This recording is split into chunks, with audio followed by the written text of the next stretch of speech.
Salva, y de nuevo encantado de estar aquí en Valencia un año más. Lo primero, y agradecer también la asistencia un martes por la mañana a algo que en principio, bueno, promete ser un rollo, ¿no? Un rollo teórico. Porque se trata de eso, de teoría del cine, de reflexionar sobre el cine. Lo primero es explicar este título, un trato extravagante, ¿no? Más allá, masculino, femenino, más allá de lo viejuno y lo cool. Bueno, pues la explicación es muy sencilla, ¿no? Que nadie se espera aquí una teoría elaborada o complicada. Cuando los organizadores me propusieron analizar Peppermint Frappé, entré en internet, puse Peppermint Frappé y lo primero que salió fue esto. El regreso del Peppermint Frappé, la bebida más viejuna vuelve a ser cool. O sea que no tiene mayor misterio, ¿no? Efectivamente, el Peppermint Frappé, como todos sabemos, fue una bebida de moda en los años 60, 67, 68, en Boccaccio, en Barcelona. Ya se ha hablado aquí de ese ambiente, de ese contexto, el contexto de las boîtes, ¿no? Eran las boutiques, las boîtes y las discotecas, ¿no? En las discotecas, que se decía así entonces, lo que ahora parece un poco raro, en las discotecas, y en las boîtes se bebía esta bebida tan extravagante, también tan rara, mentolada, que era el Peppermint Frappé. Bueno, más allá de la anécdota, si vuelve a estar de moda o no, aunque lo dudo que vuelva a estar de moda, pero bueno, en plan vintage, esto me suscitó una idea, ¿no? La idea de la moda, lo que está de moda y lo que deja de estar de moda, porque yo creo que tiene mucho que ver con la película. Como se ha dicho antes, la película, bueno, pues refleja un momento, un contexto determinado donde la moda femenina es muy importante, ya desde los títulos de crédito. En los títulos de crédito ya son imágenes de revistas de moda femenina de la época, donde aparecen las faldas, la minifalda de color verde, y las medias de rejilla. Es la época de la chica Yeye en España, que cantaba Concha Velasco, ¿no? Con las medias de color, forma parte de la letra de la canción. Esto de chica Yeye suena un poco viejuno. Yo voy a decir la chica pop, que queda como más mono, ¿no? Más cool. Las faldas, las medias de color, las minifaldas, todo esto está ya en la película desde el comienzo, ¿no? La referencia al contexto de su época es el contexto de esta moda femenina que ha marcado una época, que es la de mediados, finales de los años 70 y principios de los 60 y principios de los 70. Las pestañas postizas, muy importante en la película, aparecen en muchos planos, incluso insertos, planos detalles, José Luis López Vázquez manejando las pestañas postizas, los labios pintados, marcadamente pintados. Todo esto está ya en la película desde el inicio, ¿no? El mundo de la moda, de lo que está de moda, por tanto, de lo que es cool. Digamos que con el tiempo, lógicamente, toda moda está condenada a quedarse anticuada y a quedar como algo viejuno, como se dice ahora. Lo viejo y lo nuevo, parafraseando a Einstein, una película de Einstein, lo viejo y lo nuevo. Lo viejo y lo nuevo sometido al sistema de la moda, parafraseando a Roland Barthes. Roland Barthes tiene un libro esencial, yo creo, en la teoría semiótica, que es el sistema de la moda, donde él dice: voy a analizar un sistema de lenguaje, que es el sistema de la moda, como sistema de lenguaje desde el punto de vista semiótico, y voy a coger para ello las revistas parisinas de moda de finales de los años 50, las revistas de moda femenina, dice él.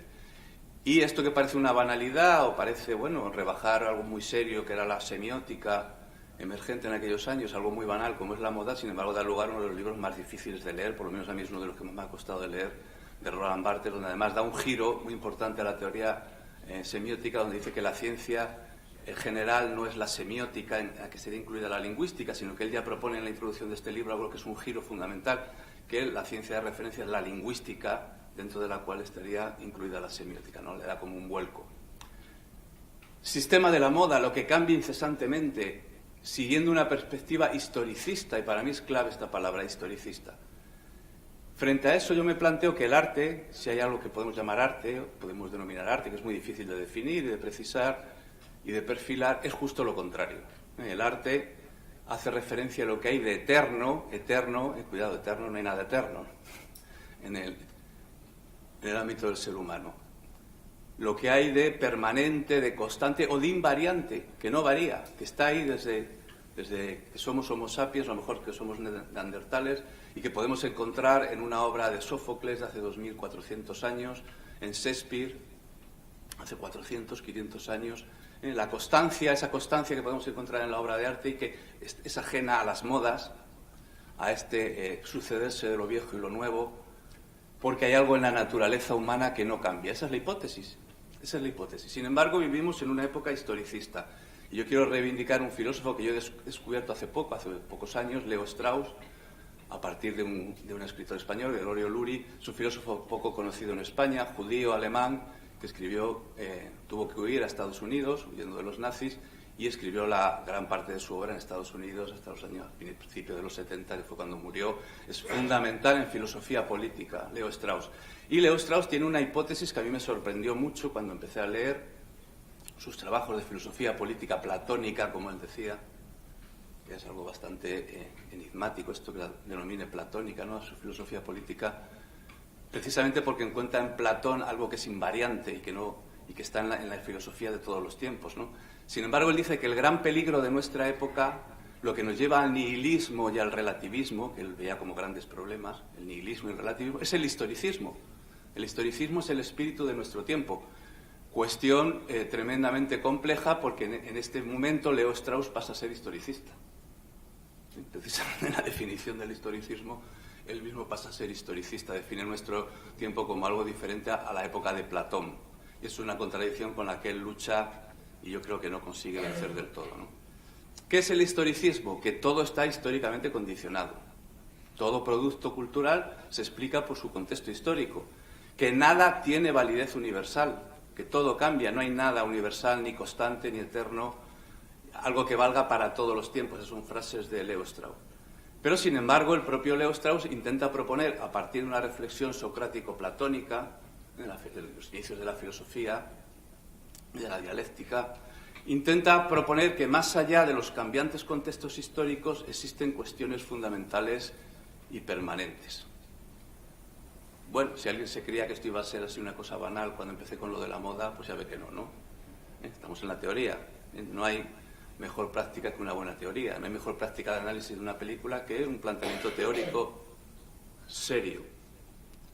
Es decir, que toda película, según esta perspectiva historicista, en la que según Leo Strauss estamos totalmente subidos y es muy difícil, ni él mismo consigue despegarse, ¿no? Al proponer esta hipótesis, como digo, él mismo se hace historicista ya.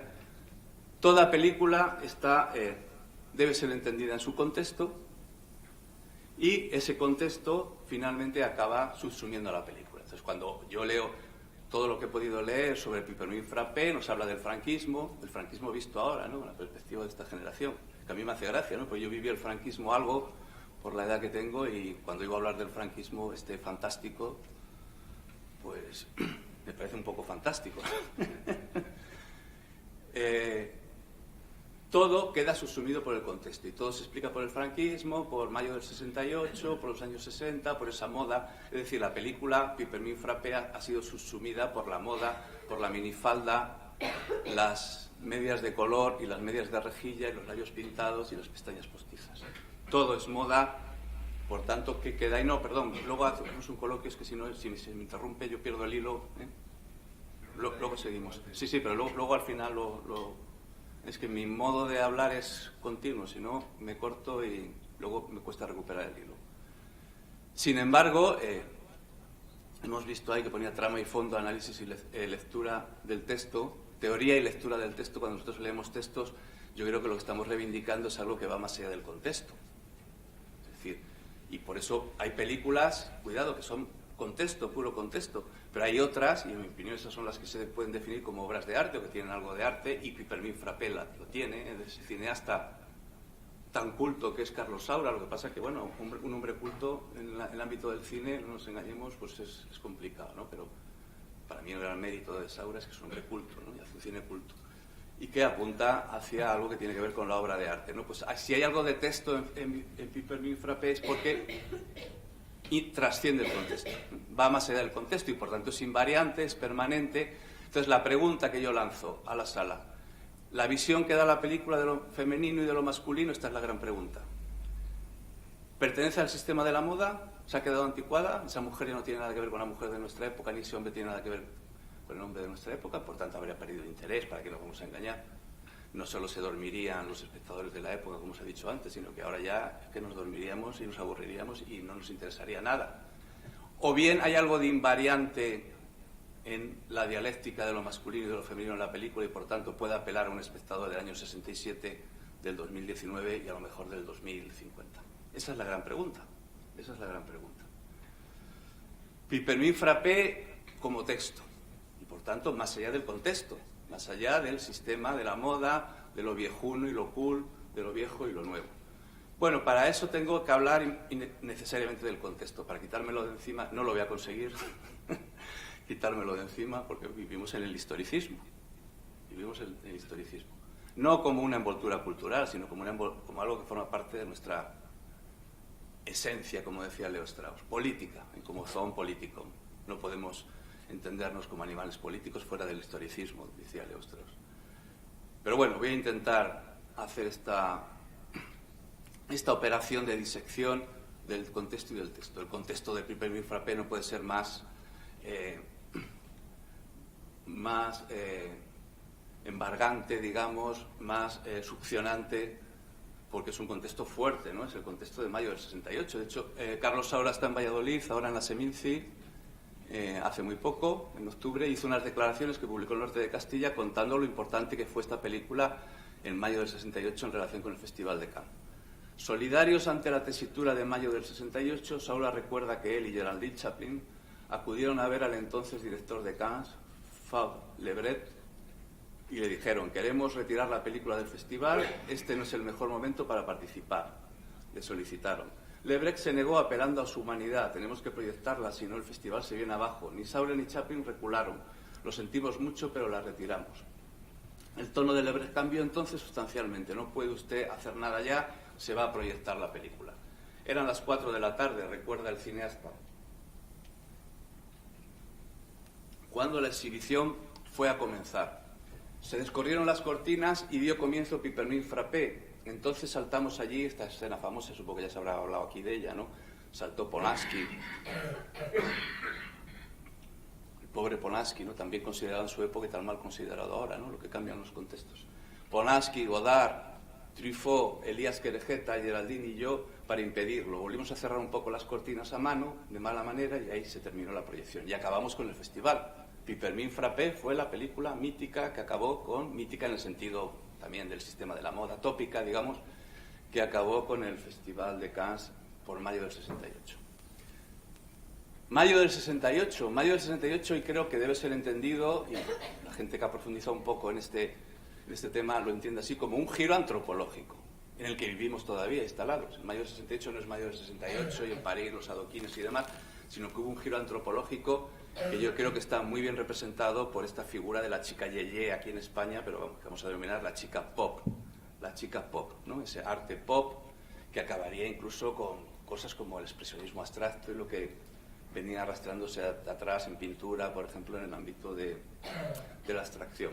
Esa chica pop maravillosamente representada en la película por una Geraldine Chaplin de 23 años, tenía entonces 23 años, que había sido bailarina en el Ballet School of London, una gran bailarina, como demuestra en esta escena, en las ruinas del balneario de Valdeganga, bailando también. Es la chica pop a la que antes ha hecho referencia, que viene ya, todo el imaginario viene desde Brigitte Bardot y todas estas mujeres delgadas, como se habla en la película, la mujer delgada. En el sentido, Julián, el personaje de José Luis López Vázquez, es tremendamente moderno para su época, le gustan las mujeres muy delgadas, como él dice, ¿no? Y que aparece en la película, como supongo que también se habrá comentado ya, a través de la pintura de Antonio Saura, Brigitte Bardot, aunque es una Brigitte Bardot completamente abstracta, pero cuidado, esta mujer abstracta, y en eso no vamos a entrar, no nos va a dar tiempo, yo voy sugiriendo temas de reflexión. Esa mujer abstracta tiene mucho que ver con la chica pop, ¿no? Esa Brigitte Bardot abstracta del cuadro en el que se incrusta la propia Geraldine Chaplin, como vemos, porque Geraldine Chaplin, en esa maravillosa secuencia en la que van visitando el Museo de Arte Abstracto Español de Cuenca, se va incrustando, se va, como vemos en esta imagen, este fotograma, forma parte de la propia obra del Museo Abstracto. La chica pop forma parte de ese movimiento cultural moderno que representa ese Museo de Arte Abstracto Español que se acaba de inaugurar en Cuenca. El Museo de Arte Abstracto Español se inauguró en el año 66, hace un año, quizás menos de un año, cuando se rodó la película, que se acababa de inaugurar el Museo de Arte Abstracto. La chica cubista, este maravilloso fotograma de la película donde Geraldine Chaplin aparece directamente como una mujer picasiana, una mujer picasiana. Por tanto, muy ligada, este gran fotógrafo y para mí el componente visual del cine de Saura es muy interesante, consigue imágenes muy interesantes. Aquí lo ha captado perfectamente en este juego de espejos, de gafas y demás, y de escalas en los ojos, esa presencia de la chica pop como mujer picasiana, que tiene que ver también con todo esto, ¿no? Ahora bien, ese giro antropológico si vamos a hablar de contexto, vamos a ser un poco rigurosos, ¿no? Por ejemplo, hay gente que se cree que la minifalda estuvo prohibida, el bikini estuvo prohibido en España por Franco. Pues no, resulta que cuando uno estudia historia con seriedad, en España el bikini se autorizó en Benidorm 8 años antes que en Francia. En Francia estuvo prohibido el bikini en la Costa Azul y en todas las playas bastantes años más que en España. Hay muchas cosas que se achacan al franquismo, pero que ocurrían en Francia y en todos los países europeos de nuestro entorno. Por ejemplo, la prohibición de los métodos anticonceptivos. En Francia estuvieron prohibidos los métodos anticonceptivos, además con una ley que los penaba bastante, que era de 1926, hasta la ley Neuwirth, que era el apellido del diputado que la propuso, que legalizó la píldora el 28 de diciembre de 1967. Y no entró en vigor hasta 1972, es decir, al mismo tiempo que en España prácticamente. Eran fenómenos contextuales que sucedían en toda Europa. Entonces, ese giro antropológico muy unido a la chica pop va también muy unido a la píldora en Valladolid. Uno de estos conmemoraciones que se hacen regularmente sobre mayo del 68, que se hizo en el Museo del Patio Herreriano. Yo recuerdo que Arcadi Espada fue a hablar y en plan butade, como le gusta a él, pues puso «Je t'aime non plus» y dijo: señores, esto es mayo del 68, «Je t'aime non plus» y la píldora anticonceptiva. Ese es el giro antropológico, ¿no? ¿La píldora anticonceptiva tiene que ver con cosas que se dicen en la película? Pues yo creo que sí, ¿no? Vamos a subir el sonido, por favor. Que voy a poner el vídeo, se oía mal. Subimos el sonido para que se oiga. Un momento, por favor. Lo pensé durante mucho tiempo y al fin me decidí, aunque sigo sin creer demasiado en el matrimonio. ¿Por qué? Porque es firmar algo para siempre. Nunca se sabe lo que puede pasar. Pablo piensa igual que yo.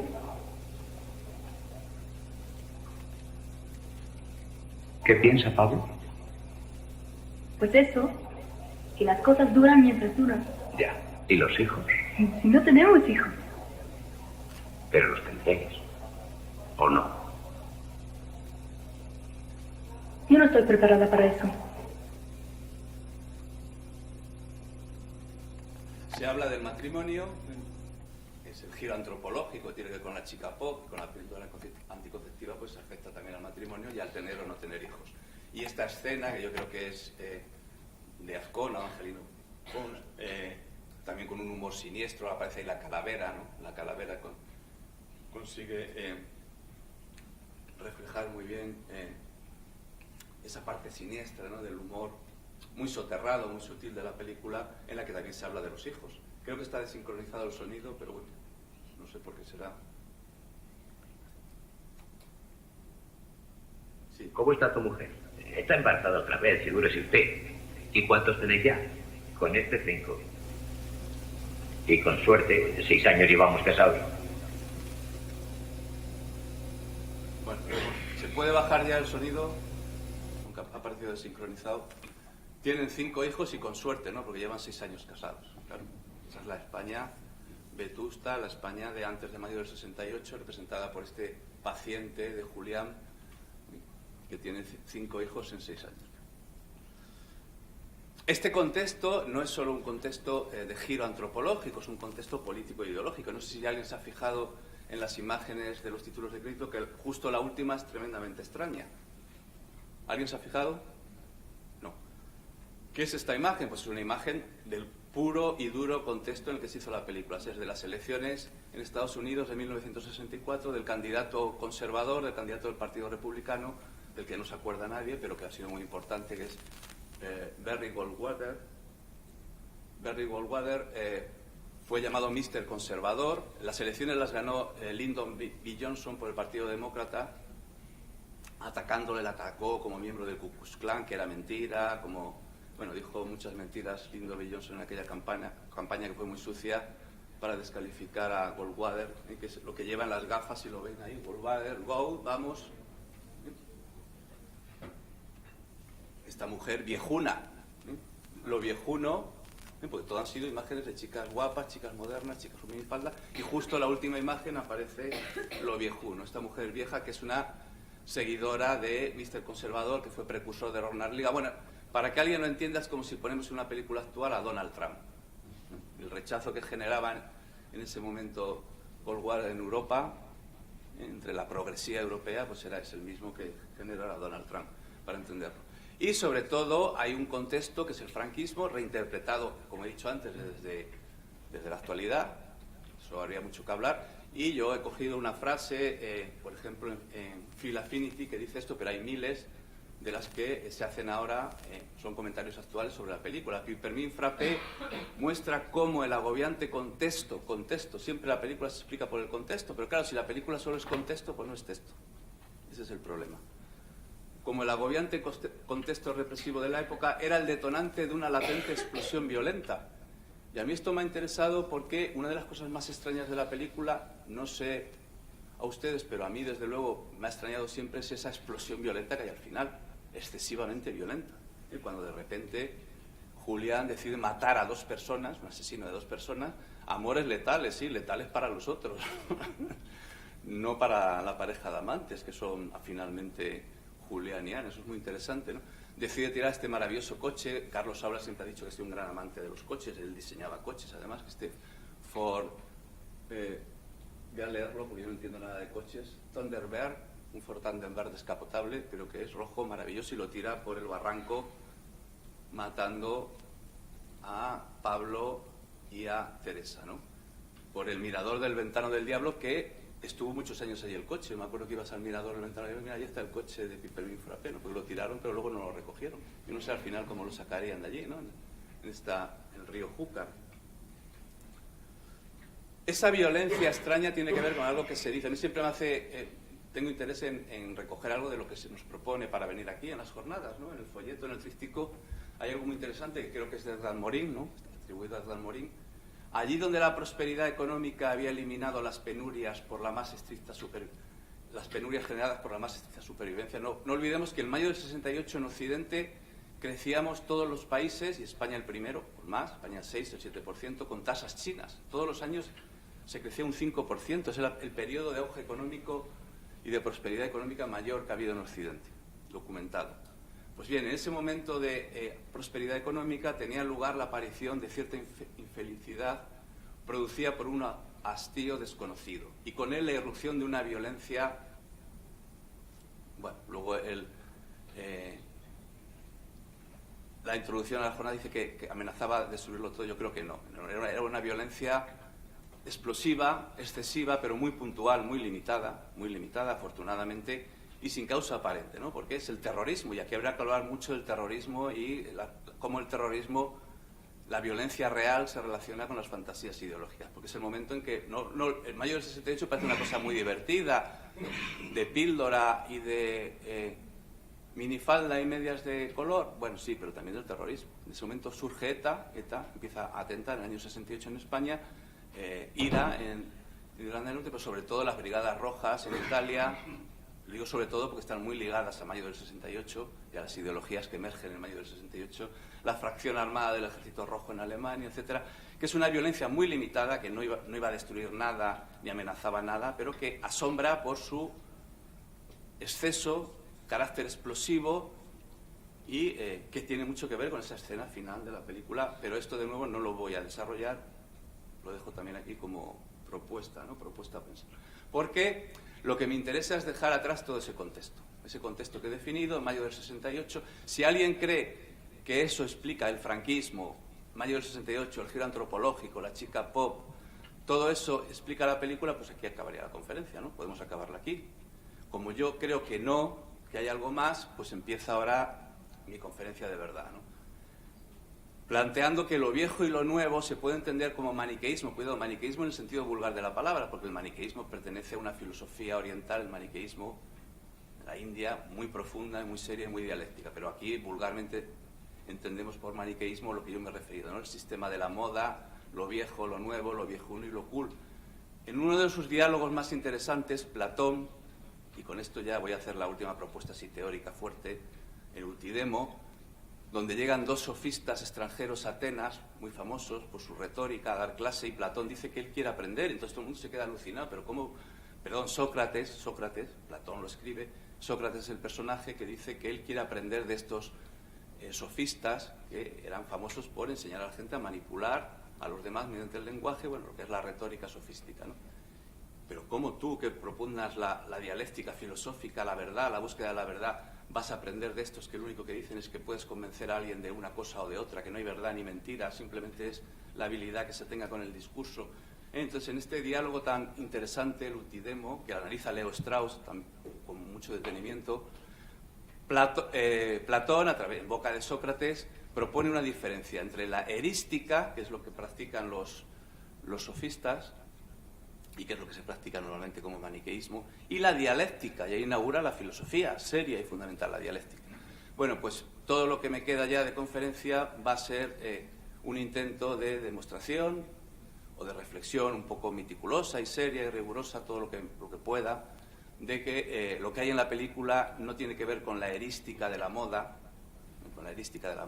esto banal de lo viejuno y todo cambia, todo se transmuta, sino con la dialéctica de lo que permanece en el ámbito de la naturaleza humana en relación con lo masculino y lo femenino. Esa dialéctica que está en la película entre lo viejo y lo nuevo, entre la vieja ciudad de Cuenca y lo más moderno que había entonces, que es el Museo de Arte Abstracto, ¿no? Esa vieja ciudad casi destruida, esas imágenes ya de lo viejo como las del balneario de Valdeganga y ese chalet nuevo de Pablo, ¿no? Esa confrontación entre lo viejo, esto todavía no es dialéctico en mi opinión, una confrontación entre el coche, el Seat 850 de Julián y el Ford de Alfredo Mayo, ¿no? Esos dos coches que aparecen ahí al fondo del plano, el 850, el Seat 850 y el Ford, y estos dos personajes que aparecen en plano medio, primer plano largo, donde vemos la forma de vestir, ¿no? Julián, una forma tradicional, con la corbata, la chaqueta y demás, y Pablo, Alfredo Mayo, pues con ese pañuelito ya de playboy, de hombre moderno, y ese suéter y demás. Lo viejo y lo nuevo. Lo viejo, el té, ¿no? El té que toman estos tres personajes con la madre de Pablo, inmediatamente después, como contraste en el contracampo, lo nuevo, ese peppermint frappé, esa bebida absolutamente de moda de las boîtes y de las discotecas que toman estos tres personajes. Fijamos la relación que hay entre un plano y otro, tres personajes, pero donde la mujer vieja, la madre, ha sido sustituida por la joven. Pero sobre todo, y esto es muy importante, esa confrontación entre lo viejo y lo nuevo está en la música, entre el misterio de Elche, que es del siglo XV, y esa maravillosa canción de los canarios que tuvieron su primer éxito. Al año siguiente sería número uno, la canción del verano, y número uno en muchos países con Ponte de rodillas, ¿no? Bueno, pero más allá de esta inclusión dentro de la película de lo viejo y lo nuevo, la vieja ciudad vetusta de Cuenca, el museo que tiene en su interior al Museo Español de Arte Abstracto, que era lo más moderno que había en ese momento, esa dialéctica yo creo que está sobre todo construida en la película en torno a lo masculino y lo femenino, porque Julián, y esto no nos olvidemos, no es un personaje de una sola pieza. Va vestido a la antigua, pero su bebida favorita no puede ser más moderna, es Pipermint Frappé. No sé si alguien ha pensado en esto. Como un personaje supuestamente de la España profunda, de la España vetusta, su bebida preferida es el Pipermint Frappé. Luego ahí ya vemos algo que hace que Julián no sea un personaje de una sola pieza, un personaje plano. Tiene una casa donde tiene su consulta de médico pues muy antigua, con muebles, fíjese, este mueble no puede ser más antiguo, pero luego su retiro de fin de semana no puede ser más moderno. No puede ser, incluso con ese sillón que ahora nos parece ridículo, que hasta tiene una antena de radio detrás. Entonces, Julián, ¿qué es? ¿Viejo o nuevo? ¿Es viejuno o es cool? Es cool porque tiene estos muebles y este diseño en su lugar de retiro, pero también tradicional y viejo porque es algo que no nos cuadra en la composición del personaje masculino, igual que en su habitación tiene esta modernísima para la época máquina de hacer de remos, de hacer ejercicio, y esa doble personalidad, por así decirlo, de Julián se refleja ya en muchos planos de la película. Esa maestría que tiene como fotógrafo, gran fotógrafo también Carlos Saura, la fotografía de Luis Cuadrado, claro, colabora mucho, en que el personaje aparece reflejado en el espejo. ¿Quién es Julián? De esos dos Juliáns que aparecen ahí reflejados en el espejo. Igual que, curiosamente, cuando esto es una escena que a mí siempre me sorprendió mucho, cuando se encuentra por primera vez con Elena, la que aparece reflejada en el espejo no es ella, sino que es él. Es él, el personaje masculino. ¿Qué Julián es él, por tanto, el que define al personaje? ¿El viejo o el nuevo? ¿El viejuno con esa casa tan antigua o el nuevo insisto, del Pipermint Frappé? Y Elena, no digamos. Elena, el personaje femenino, se multiplica en espejismos, en espejos, en reflejos. Por supuesto, el espejismo mayor, en el sentido del espejo, ¿no? La difracción especular, es su desdoblamiento en estos dos personajes que son Elena y Ana, los dos interpretados por Geraldine Chaplin, que es algo que está íntimamente ligado a una película que está ahí presente en la película, en esta y como en tantas películas, la enorme influencia que ha tenido en la historia del cine, que es Vértigo de Alfred Hitchcock, una misma actriz, Kim Nova, interpretando a la rubia y a la morena, a Madeleine y a Judy. Pero también en David Lynch, Carretera Perdida, Patricia Arquette, representado también a dos personajes, la rubia y la morena. O bien, aquí hay una variación, la rubia interpretada por Laura Dern, la morena por Isabella Rossellini en Terciopelo Azul, o en Mulholland Drive, la rubia representada por Naomi Watts y la morena por Laura Elena Harring. Ahora, quien riza ya el rizo y va mucho más allá es este genio absoluto que es Buñuel, ¿no? Porque él, en ese oscuro objeto de deseo, introduce dos mujeres, dos actrices totalmente diferentes, Carol Bouquet y Ángela Molina, interpretando a Conchita, a un mismo personaje femenino. Digamos que difracción especular, por así decirlo, esta especie de espejismo de lo femenino es algo que está en muchas obras importantes de la historia del cine. Bueno, ya nos está diciendo que esto no es... Para mí, ¿por qué aporto todo esto, todas estas referencias a la historia del cine? Como prueba que alguien se puede creer o no creer, o puede tener más o menos peso, la pongo sobre la mesa como prueba de que estamos en el ámbito del texto y no del contexto. Porque es algo que está en la historia del cine y podríamos buscar también en la historia de la literatura, en la historia del teatro, en la historia de la cultura humana, esta, digamos, dualidad de lo femenino. Y luego, sobre todo, aparece lo viejo y lo nuevo. No puede aparecer con más fuerza en Elena, que está haciendo algo viejísimo, que es la rompida de la hora del Viernes Santo en Calanda. No puede haber algo más viejo, tiene un montón de siglos, una tradición, en una chica tan moderna. La chica pop tocando, es algo que incluso resulta hasta inverosímil, ¿no? La chica pop, Brigitte Bardot, tocando el tambor en Calanda, la rompida de la hora, rodeada de hombres. Es algo además que en esa época solo hacían hombres. Frente a la chica pop total, que es Elena. Hay una contradicción absoluta, pero que en mi opinión es dialéctica de nuevo y que tiene una explicación que es, yo creo, lo más interesante dentro de la película. En cuanto a la dialéctica de lo masculino, Julián no solo no es un personaje plano, sino que en el plano de lo masculino está por encima, no sé si alguien lo ha pensado, está por encima claramente de Pablo. Pablo, bueno, la referencia sexual es evidente, ¿no? No me voy a extender más porque es obvia, ¿no? Ahí la tenemos. Es un personaje mucho más ridículo porque no acierta. Sin embargo, Julián acierta. O sea que en el plano de lo masculino, pues es un personaje metafóricamente mejor definido en contraposición a Pablo, ¿no? Además, lee a Antonio Machado, cuidado, es el representante del franquismo, como dicen algunos críticos. Pero bueno, es que no se quiere ver la película. Resulta que en la película quien lee a Antonio Machado, con todo lo que significaba en la época la poesía completa de Antonio Machado, es Julián. Y tanto Elena como Pablo le ridiculizan. O sea que es un personaje, quiero decir, complejo. Y aquí introduzco esta idea de complejidad, de ambivalencia, y que se refleja en esa difracción en el espejo del personaje.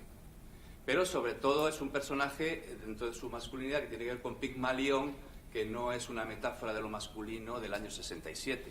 Pigmalión se remite a la cultura clásica, ¿no? Es el hombre que construye a su mujer o intenta construir a la mujer ideal.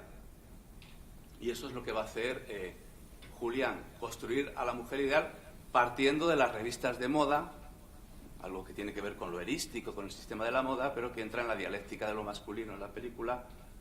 Él va a construir literalmente con reglas geométricamente, va a intentar construir esa mujer ideal, midiendo, cortando con las tijeras, recortando y pegando en esa revista que ha hecho él y que va a enseñar a Ana, donde están ahí esos cortes y recortes de la mujer, esa mujer con medias de color y minifalda, que va a asumir Ana como tal. Antes se ha dicho que una era la prostituta y la otra la mujer tradicional. ¿Cuál? Porque vamos, Ana representa a las dos, ¿o no? No está aquí en una posición de prostituta supuesta mujer, amante, la amante, ¿no? Entonces, en Ana, aquí de nuevo vemos la complejidad del cine de Saura. No son personajes planos, igual que pasaba con Julián, pasa con Ana. Ana es la sumisa, tradicional, mujer española, pero bueno, se aparece ahí en la cama con medias, esos elementos que definían a Elena, ¿no? Las medias de rejilla, la minifalda, el paquete de Winston, de rubio americano, el zapato de tacón y el bolso. El paquete de Winston, lo vemos, el bolso y la media de rejilla, es decir, que están totalmente imbricadas Ana y Elena, no es algo opuesto, no es ese maniqueísmo de la mujer nueva, moderna, europea y la mujer española tradicional. Ana, de mujer española tradicional, tiene muy poco, como hemos visto, porque sobre su cuerpo se va construyendo esa mujer sobre la que ha estado fantaseando Julián, ¿no? A partir de esos cortes y recortes en las revistas de moda. Sobre ella va a pintar, es la misma operación que hará James Stewart en Vértigo, ¿no? Pintar sobre el cuerpo de Judy la fantasía de Madeleine. Le pone las pestañas postizas, se las pega, igual que Elena, le pinta los labios. Por cierto, que estos elementos de los títulos de crédito remiten, esto es otra prueba más de la conexión que hay entre Pipermin Frappé y Vértigo de Hitchcock. Estos ojos de Pipermin Frappé de los títulos de crédito son idénticos a estos ojos de los títulos de crédito de Vértigo. Y estos labios de Pipermin Frappé son idénticos a estos labios de los títulos de crédito de Vértigo. Si alguien quiere alguna prueba más. ¿Qué va a construir este Pigmalión sobre el cuerpo de Ana? Y la propuesta, insisto, para recordar lo que he dejado sobre la mesa, es: ¿esto es del contexto o pertenece a eso invariante del ser humano? Y podemos encontrar en toda la cultura del ser humano todo esto, este proceso de reconstrucción del fantasma, o de una fantasía, más que fantasma, me refiero a una fantasía femenina en el cuerpo de una mujer concreta que es Ana, ¿no? Literalmente es una especie de fantasma que deslumbra en la noche a Julián en esa escena satánica, de burla satánica que hace Elena de esa fantasía de la mujer tocando el tambor en Calanda, ¿no? Que es lo más extraño de la película, lo de la fantasía que sea precisamente en Calanda, más allá del homenaje explícito a Buñuel, por supuesto. Ahora bien, no olvidemos una cosa, en teología, y seamos serios, cuando utilicemos términos de psicoanálisis, pues tenemos que ser rigurosos. Cuando utilicemos términos teológicos, tenemos que ser serios. No hay una propuesta satánica, sino hay una propuesta sagrada que revertir. Lo satánico, lo diabólico, es lo que revierte lo sagrado, lo que le da la vuelta, y hace justo lo contrario. ¿Qué quiere decir esto? Que si todos percibimos aquí el componente satánico en la noche, en la burla de Helena, es porque la escena de Calanda, y esta es mi hipótesis con la que voy a acabar, es sagrada. Remite al ámbito de lo sagrado. Y eso es lo que hace interesante esta película, más allá de su contexto de minifaldas, de la moda y de mayo del 68. Y eso sagrado que hay en esta escena de fantasmática, digamos, de tocando el tambor, la mujer tocando el tambor en Calanda, tiene que ver con, el elemento fálico. Ana sobre Ana se va construyendo esa fantasía en el momento, por ejemplo, que este es un plano que aparece ahí, ella dormida, ya casi al final de la película, no sé si alguien se ha fijado, sosteniendo este elemento fálico que es esta metáfora fálica, que es el palillo del tambor. ¿Por qué digo que es fálica? Bueno, porque ese palo que hemos visto antes, que introducía en el redondel Pablo o Julián, y que todo el mundo ha admitido que tenía un componente fálico, creo, ¿no? Todo el mundo lo ha admitido. Pues es el que tocan en una escena también muy interesante, agarra con sus manos Helena, ¿no? Y que le ofrece Julián. Falta la fase final, que igual que en Vértigo tiene que ver con el pelo, curiosamente. La última fase de reconstrucción de Madeleine sobre Judy en Vértigo tiene que ver con el pelo, precisamente que se tiña el pelo de rubio. Bueno, pues aquí ocurre lo mismo. La última fase ella la ha pintado, la ha maquillado, ya tiene el palillo del tambor en su mano. Lo que falta ahora es la peluca rubia para convertirse, esta es la escena final en la que Ana se ha convertido en la mujer que toca el tambor. La mujer que toca el tambor. Es el misterio de lo femenino, de ese fantasma en esta maravillosa secuencia que va emergiendo. Aquí sí que es la fantasía como fantasma, ¿no? Que va emergiendo en el laboratorio fotográfico. Saura era un gran aficionado a la fotografía, ¿no? La imagen de Helena cortada y recortada aquí de nuevo como con reglas y tal, pero ya en el ámbito casi de lo puramente fantasmático. ¿A qué remite esta fantasía, que más que fantasía es un fantasma, que tiene que ver con lo sagrado? Esta es la hipótesis. Si ha sido una transgresión diabólica la que ha ocurrido en el puente de Cuenca, es porque esto tiene que ver con lo sagrado. Y la película lo manifiesta. Esta mujer que surge ahí, que es Helena y luego que va a ser proyectada en Ana, algo tiene que ver con lo sagrado. ¿Y qué es? Bueno, pues vamos a verlo. La primera aparición de Helena en la película, de Geraldine Chaplin. Tú siempre tan cariñoso. Me gusta un poco fuerte. Hay que fijarse muy bien cómo aparece. Solo como un torrón de azúcar. Bueno, hoy haremos una excepción. Beatriz. Sigo poniendo mi insulina todos los días. A la vejez todo es una Los llave. tambores.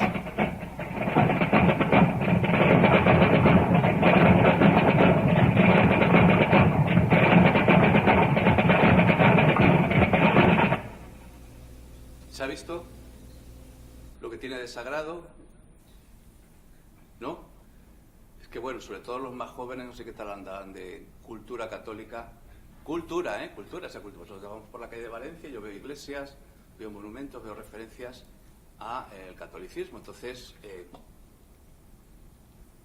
no me estoy refiriendo a nada más que del ámbito cultural o histórico.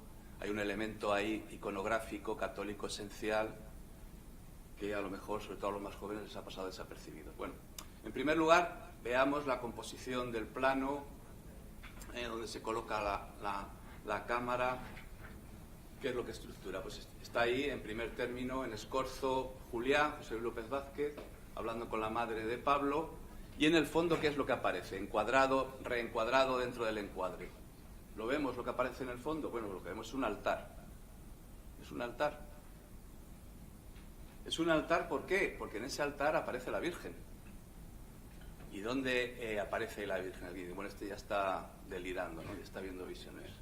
¿No? Porque, bueno, ¿qué elemento iconográfico está incluso por delante, por encima de ella, bien resaltado por el plano. ¿Cuál es el elemento aquí que está en primer término y que más resalta?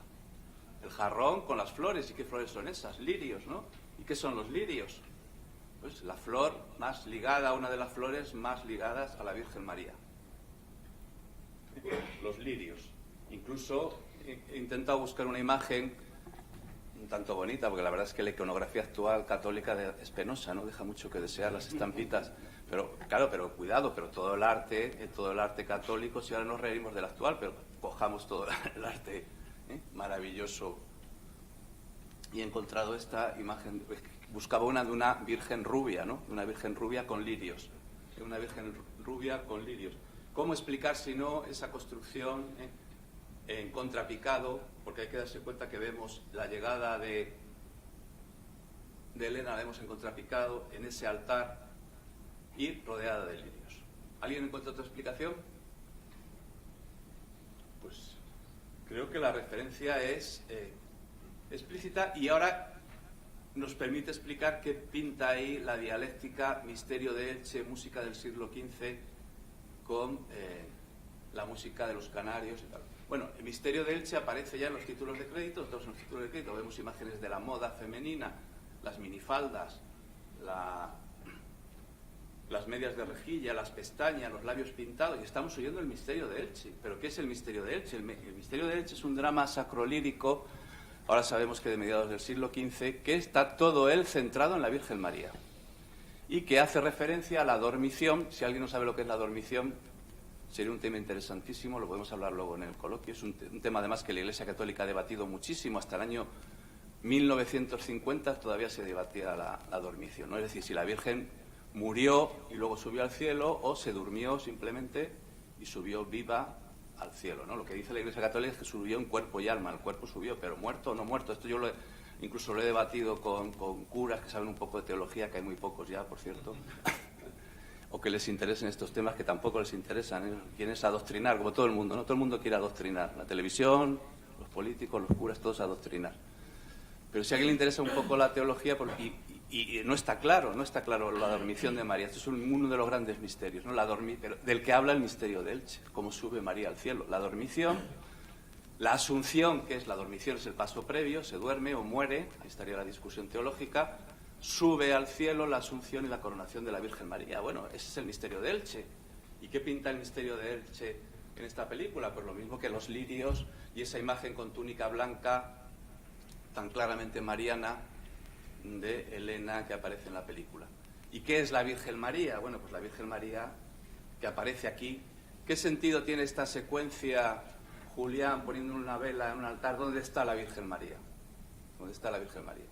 Es un personaje carca, tradicional. Bueno, alguien puede, esto es que le gusta tanto el contexto, pues un personaje franquista, carca, tradicional, pero luego le gusta el pipemín frappé y es el que mete el palo en el sitio y es el que lee a Machado. Cuidado, es el que lee a Machado. La presencia de la Virgen ahí tiene que ver con esta dialéctica de lo femenino en relación con lo masculino, por supuesto, porque el que enciende la vela y que está ahí es Julián, que para mí forma parte de lo textual y es lo que abriría ahora ya pues un análisis centrado en lo textual, que es la propuesta que yo trato aquí de poner sobre la mesa. ¿Qué es la Virgen María? Bueno, es nuestra madre, ¿no? Simbólica. Es una madre simbólica, y aquí aparece el tema de la madre, que ya se plantea en un aspecto textual y no contextual, como antes con lo de la píldora anticonceptiva de mayo del 68. Esto es un problema de todos los tiempos. El problema de la maternidad es un problema de todos los tiempos. Y que en la película aparece reflejada de una forma un tanto siniestra en una escena muy navideña, San José, la Virgen y el Niño, cuando Elena coge esta muñeca en las ruinas del balneario de Valdeganga, esta muñeca sin ojos, y que acaricia como un niño y nos plantea el tema definitivo, y que para mí explica esa fantasía de la mujer en Calanda tocando el tambor, lo sagrado y su transgresión satánica, como el tema de la maternidad, que dejo sobre la mesa ya como otra propuesta más, esta sí definitiva, ¿no? Pues nada más, muchas gracias por su atención.